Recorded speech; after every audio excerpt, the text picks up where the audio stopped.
Xitoyning Sharqiy Turkistondagi Uyg'urlarga qarshi hujumlari, Uyg'urlarning Xitoyga qarshi qo'zg'olonlari va ularning ayanchli ravishda barham topishlari haqida suhbatlashib o'tamiz. Xitoy Sharqiy Turkistonni egallagandan so'ng u yerda mahalliy hokimliklarga, bekliklarga va shahar davlatlar tuzilishiga barham beriladi. U yerlarni faqatgina mahalliy beklar va ularning askarlari yordamida boshqarila boshlangan edi. Faqatgina bu 1768-yil va 1815-yillar yordamida. O'sha vaqtda ma'lum bir shaharda beklarning tashkil topishiga, beklarning kelib olib mana shu yerda hokim bo'lib olishiga yoki hukmdor bo'lib olishiga yo'l qo'ymaslik uchun ularni shahar mamlakatda, ya'ni Sharqiy Turkistondan, Xitoydan chetlashtiriladi, qatl etilardi yoki surgun qilinardi. Xususan bu 1815-yilga qadar davom etgan.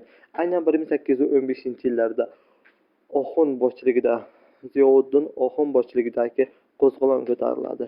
Bu qo'zg'olon Xitoy tomonidan ancha ayanchli ravishda o'sha yilning o'zida bostiriladi, ammo bu qo'zg'olon natijasida xitoyliklar ularga qarshi bosh ko'tarishi mumkin bo'lgan kuchlar hali ham Sharqiy Turkistonda yashamoqda degan fikrda borishadi.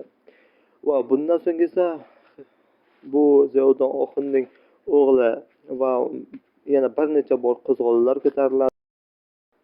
Natijada Ziyovuddin Oxunning o'g'li Ashrafbek tirik qoladi. Oxunning o'zi esa o'sha yilning o'zida qo'zg'olonning bostirilishi natijasida qatl etiladi, ya'ni halok bo'ladi. Ashrafbek bundan so'ng bir necha bor qo'zg'olonlar uyushtiradi. Bu qo'zg'olonlarda bir necha bor Xitoy garnizonlariga hujumlar qilinadi.